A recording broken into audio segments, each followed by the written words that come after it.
আসসালামু আলাইকুম। প্রিয় দর্শক, আপনারা নিশ্চয়ই খেয়াল করেছেন যে গত দুদিন ধরে একটা ঘটনা, যারা নাকি বিশেষ করে গাবতলী এলাকায় থাকেন তারা জানেন, এবং আজকে এটা বিভিন্ন মিডিয়াতে এসেছে যে গাবতলীর গরুর হাটের ইজারা নিয়ে কী একটা ভয়ঙ্কর কাণ্ড কারখানা চলছে, একটা নির্লজ্জ বেহায়াপনা চলছে আমি বলবো।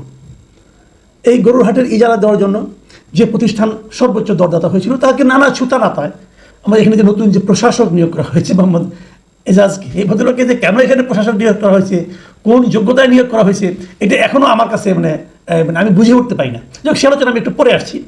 তো যিনি সর্বোচ্চ দরদাতা হয়েছেন তাকে দেওয়া হয়নি কাজটা, বলে কি ওটা নাকি পদ্ধতিগত ভুল আছে।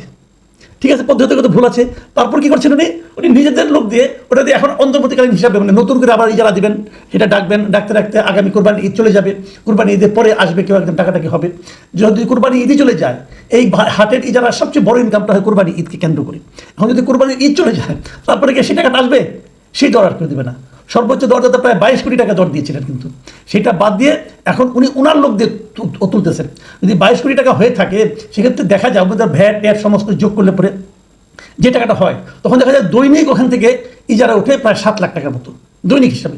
আর উনি এখন করছেন কি, খাস আদায় করছেন, ওনার লোকজন দিয়ে খাস আদায় করছেন, এবং সেখানে হচ্ছে তো গত 6 দিনে উঠছে 5 লাখ টাকা। বুঝলেন এই ব্যাপারটা?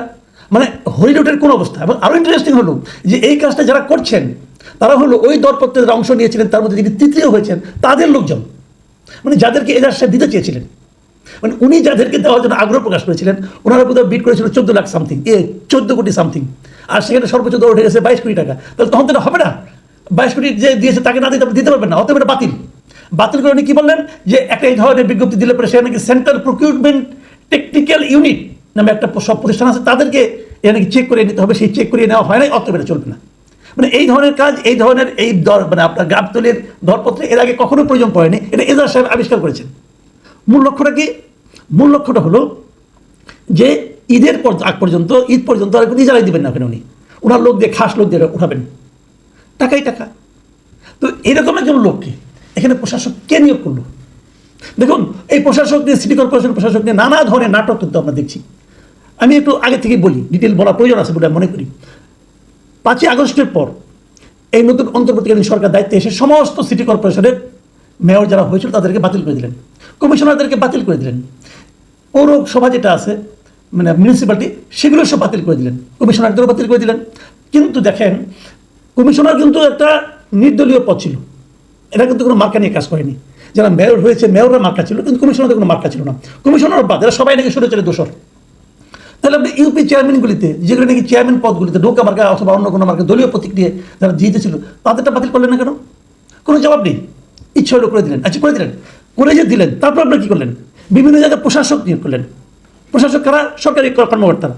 ভালো কথা, এটা হলো এক ধরনের জবাবদিহিতা আছে। কেউ অন্যায় করলে তার হয়তো কেউ ধরতে পারবে, সরকারি কর্মকর্তা হিসেবে তার বিরুদ্ধে ব্যবস্থা নেওয়া যাবে, এগুলো সব ঠিক আছে।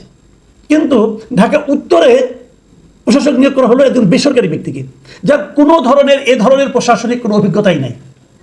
তাকে কেন নিয়োগ করা হলো কেউ জানে না। কেউ নিয়োগ করলেন? এই স্থানীয় সরকার মন্ত্রণালয়ের যিনি উপদেষ্টা আছেন আসিফ মাহমুদ সজীব ভুইয়া, তিনি জনপ্রশাসন মন্ত্রণালয়ের সচিবকে নিজে হাতে চিঠি লিখেছেন। আমি সেই চিঠিটা একটু আপনাদের পড়ে শোনাই, তাহলে বুঝবেন। তিনি লিখেছেন, এই বছরের 23শে জানুয়ারি চিঠিটা লিখেছিলেন। তিনি লিখেছেন, প্রিয় সিনিয়র সচিব, আপনি নিশ্চয়ই অবগত আছেন যে আমি স্থানীয় সরকার, পল্লী উন্নয়ন, সমবায় মন্ত্রণালয় এবং যুব ও ক্রীড়া মন্ত্রণালয়ের উপদেষ্টার দায়িত্বে নিয়োজিত আছি। মানে আগে নিজের পরিচয়টা দিয়ে দিচ্ছেন যে উনি কত পাওয়ারফুল। তারপরে বলছেন, আপনার অবগতির জন্য জানাচ্ছি যে স্থানীয় সরকার বিভাগের ঢাকা উত্তর সিটি কর্পোরেশনের কার্যাদি সম্পূর্ণকরণের জন্য প্রশাসক হিসাবে একজন দক্ষ ও অভিজ্ঞ কর্মকর্তা পদায়ন করা প্রয়োজন। ভালো কথা। জনাব Mohammad Ejaz, chairman, river and delta research centre, Sherebangla Nagar, Dhaka, একজন দক্ষ ও অভিজ্ঞ কর্মকর্তা। উনি যে দক্ষ এবং অভিজ্ঞ কর্মকর্তা, এটা আসিফ মাহমুদ সাহেব জানলেন কীভাবে? উনি কখনো ওনার সঙ্গে কাজ করেছেন নাকি? ওনার যে কাজ, ওনার যে এনজিও, সেই এনজিওটা এই ধরনের কাজের সঙ্গে সম্পৃক্ত ছিল কখনো? জীবনেও না। উনি কি বলছেন? তিনি কর্মজীবনে অনেক গুরুত্বপূর্ণ কাজের সঙ্গে যুক্ত ছিলেন। কী কী গুরুত্বপূর্ণ কাজের সঙ্গে যুক্ত ছিলেন? আমি আসিফ মাহমুদ সজীব ভুইয়াকে চ্যালেঞ্জ দিয়ে বলতে চাই, আপনি বলুন উনি কী কী গুরুত্বপূর্ণ কাজ করছেন এই জীবনে। তারপর বলতেছে, তাকে ঢাকা উত্তর সিটি কর্পোরেশনের প্রশাসক হিসেবে প্রদান করা হলে এই প্রতিষ্ঠানের কাজের গতি বৃদ্ধি সহ প্রতিষ্ঠানের ভাবমূর্তি উজ্জ্বল হবে বলে আমি মনে করি। উজ্জ্বল হয়েছে? গরুর মাঠ দিয়ে তো সেরা বাড়ায় ফেলেছে, লেজে গোবর অবস্থা। একটা গরুর মাঠের ইজারা ঠিক দিয়েছে যে যিনি নাকি এলোমেলো অবস্থা করে ফেলেন, তার কারণে নাকি ভাবমূর্তি উজ্জ্বল হচ্ছে সিটি কর্পোরেশনের। তো এই ধরনের লোক উপদেষ্টাও হয়েছে, এই ধরনের লোক প্রশাসক হয়েছে সিটি কর্পোরেশনে, নগর পিতা হয়েছে। সিটি কর্পোরেশন ঢাকার রাজধানীর কেন্দ্রস্থলে সবচেয়ে গুরুত্বপূর্ণ যে সিটি কর্পোরেশন, তার প্রশাসক হয়েছে এই ধরনের লোক, যার অতীত কর্মকাণ্ড সম্বন্ধে সুস্পষ্ট কোনো ধারণা কারো নাই। এই যে ওনার যে এনজিওটা, river and delta research centre, এটা সম্বন্ধে কার কি ধারণা আছে? এর ওয়েবসাইটে যান না, যাই দেখেন, এদের দেখলে আপনার হাসি উঠবে। একটা মোহাম্মদপুর এখানে একটা অফিস নিয়ে তারা এটা করতেছে। উনি একসময় নদীর দালাল, নদী নিয়ে অনেক কাজকর্ম করেছেন, যে কাজকর্মগুলো করেছেন সেগুলো বলার চেয়ে না বলা ভালো। ওনার সম্বন্ধে অনেক খবরই জানি আমরা, যারা বাংলাদেশের নদী নিয়ে কাজ করেন জিজ্ঞাসা করে দেখবেন এদের সে ইমেজটা কি।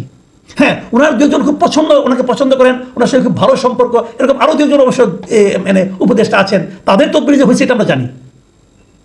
এই লোককে দিচ্ছে এই কাজ করতে। আচ্ছা ঠিক আছে, আসিফ মাহমুদ সাহেব তাকে দিচ্ছেন। আসিফ মাহমুদ সাহেব আবার কি বলতেছেন এখন দেখেন। এই যে চট্টগ্রামে মামলা করে আপনার সিটি কর্পোরেশনের মেয়র হিসেবে শাহাদাত সাহেব হলেন, বিএনপির প্রার্থী ছিলেন উনি, আদালত তাকে নিয়োগ করলো, ভালো কথা। ঢাকা সিটি কর্পোরেশনে ইশরাক হোসেনকে আদালত রায় দিল যে এখন ইশরাক হোসেন মেয়র হবে। এইগুলি নিয়ে কিন্তু আবার আসিফ মাহমুদ সাহেবের বিরাট আপত্তি। গত কয়েকদিন আগে, গত শুক্রবারে এই আসিফ মাহমুদ সাহেব একটা কথা বলেছেন, খুব মারাত্মক কথা। কিন্তু ওনার বক্তব্য হলো এই যে হয়েছে পট পরিবর্তনের মাধ্যমে যারা নাকি মানে আপনার পরিবর্তনের পর নির্বাচন আগে হেরে এখন আদালতের মাধ্যমে যারা এসেছে, তাদের ব্যাপারে আসিফ মাহমুদের বক্তব্য হলো যে আদালতের মাধ্যমে আসা নাকি আগের নির্বাচনটাকে জাস্টিফাই করা। এটা হলো ওনার বক্তব্য। অতএব তাদের নাকি পলিটিক্যাল পার্টিগুলো নাকি উচিত হয়নি, ওই ধরনের মন্তব্য উনি করেছেন। যদি উচিত না হয়ে থাকে, ভালো কথা, উচিত হয়নি, তাহলে কীভাবে গেলে উচিত হতো? আদালত বলতেছে ওনার মেয়র হওয়া উচিত, আর আপনি বলতেছেন এটা নাকি পলিটিক্যাল পার্টিগুলি উচিত হয়নি। তাহলে কোনটা উচিত? আপনি যেটাকে নিয়োগ দিয়েছেন ভাই, আপনার লজিকটা কি এটা বুঝান না। আপনি একজন লোককে নিয়োগ